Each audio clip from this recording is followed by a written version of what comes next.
வணக்கம்.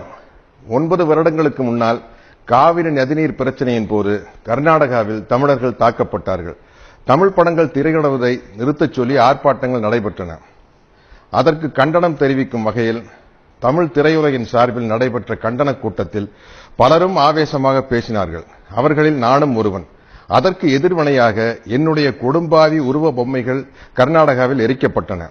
அதே வேளையில் கர்நாடகாவில் நடைபெற்ற ஆர்ப்பாட்டங்களில் கர்நாடகா திரைப்பட கலைஞர்களும் ஆவேசமாக பேசினார்கள்.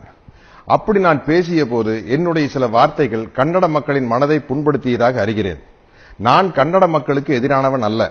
அதற்கு உதாரணமே 35 வருடங்களாக என்னிடம் உதவியாளராக இருக்கும் திரு சேகர் என்பவரின் தாய்மொழி கன்னடம். கடந்த 9 வருடங்களில் பாகுபலி பாகம் 1 உட்பட நான் நடித்த சுமார் 30 திரைப்படங்கள் கர்நாடகாவில் வெளியாகியுள்ளன. எந்த பிரச்சனையும் எழவில்லை. சில கன்னட படங்களில் நடிக்கவும் என்னை அணுகினார்கள். நேரமின்மையால் நடிக்க இயலவில்லை.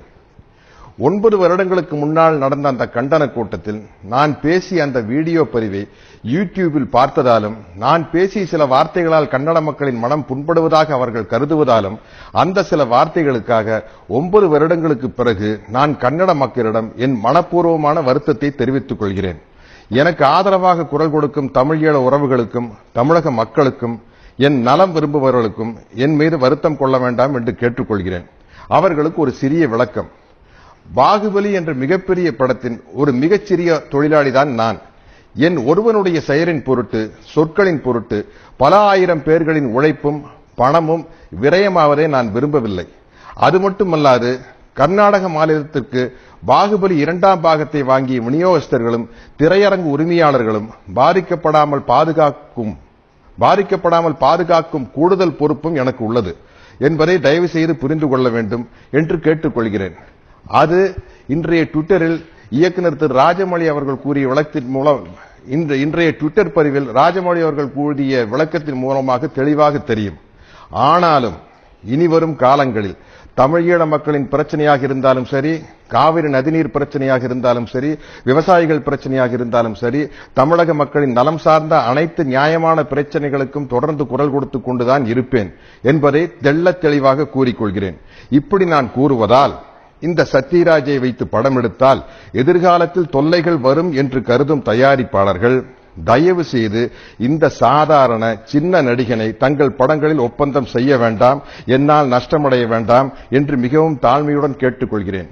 ஏனென்றால் ஒரு நடிகனாக இருப்பதை விட இறப்பதை விட எந்தவிதமான மூட நம்பிக்கையும் இல்லாத ஒரு தமிழனாக இருப்பதும் இறப்பதும் தான் எனக்கு பெருமை, மகிழ்ச்சி.